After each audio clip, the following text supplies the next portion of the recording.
Hello everyone and welcome to our video tutorial on text types and text structures. I am Valentina Moncada. And I am Diego Rebolledo, and today we are going to present and share with you a different and specific type of text, analyzing their scaffolding, grammatical features, and general text structures. Let's see. For this tutorial, we chose the authentic text of Little Red Riding Hood, originally written by Charles Perrault. First, let's look at the text gender. This piece belongs to the narrative text type, especially classified as a traditional fairy tale. In terms of text function, its primary function is imaginative and entertaining, designed to engage the reader through a creative sequence of dramatic and suspicious events. But as a parallel tale, it also carries a heavy secondary social function, operating a strict moral warning for the audience. Now, let's look at the point 2, text scaffolding. A narrative structure scaffold moves through very distinct phases. It begins with setting the scene, which answers when it is happening, where it is happening, what is going on, and who is in the story. In this part, we have it in different types of colors, which the yellow ones focuses on when the story is going to happen. The green one is emphasizes on where is the story going to happen or where it is happening. The light blue one is emphasizing on what is going on through the story. And finally, we have the purple one, which is emphasizing who is in the story and who are the characters of this story. From there, we enter the sequence of events, which leads directly into the complication, the core problem where the plot is disrupted. First, we can see that the little girl goes through the woods, and here she meets a rascally old wolf who wanted very much to eat her. But we know that she didn't know that. Also, the child who did not know how dangerous it was to stop and talk to a wolf, but she did. And also, the wolf talked to her, and they go through different ways to finally meet at the grandma's house. This builds up to the climax, representing the big narrative tension in the text. The climax occurs when the Little Red Riding Hood realizes that her grandmother is actually the wolf. Here we can see that the Little Red Riding Hood took off her things and got into the bed and was very much astonished to see how funny her grandmother looked in her nightdress. Then the wolf reveals his true identity and eats her, marking the moment of highest tension in this story. Next, we have the sequence of events. In this part, we are highlighting that the Little Red Riding Hood started off there and then to go to her grandmother's cottage. This means that it starts with a period of time and then it continues eventually with a sequence of events. As we can also see here clearly, it emphasizes and highlights the parts that we are particularly have the sequence of events throughout the story.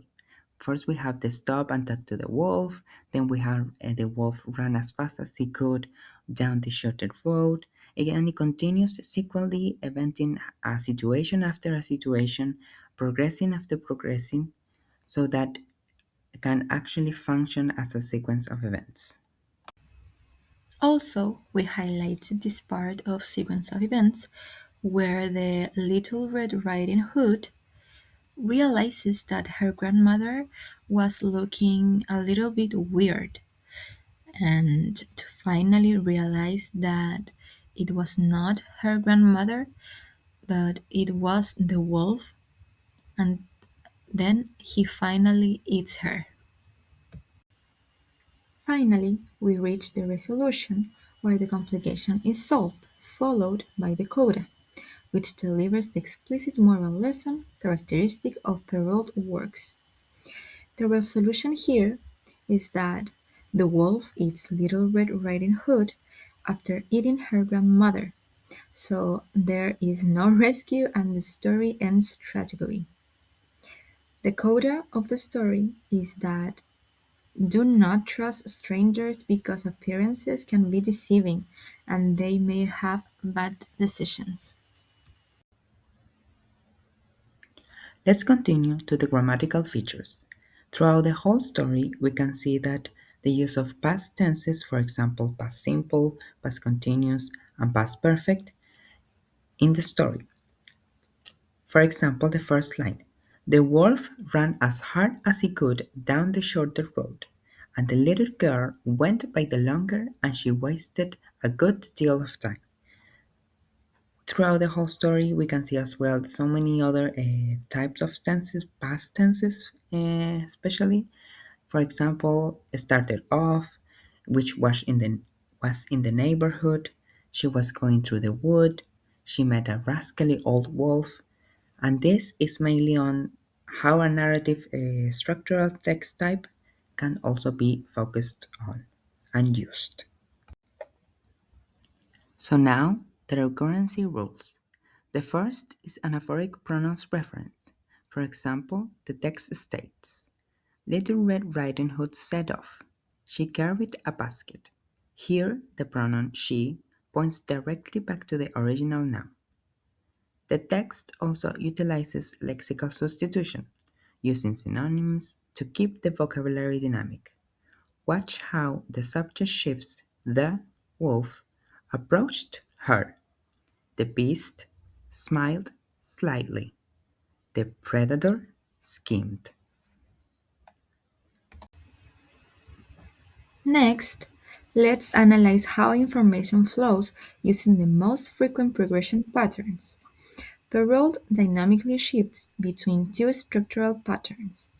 First is the constant pattern, where the theme remains the same while new realms are added. For example, them, she, rem 1, put on her red cloak, followed by them, she, rem 2, took the basket from her mother.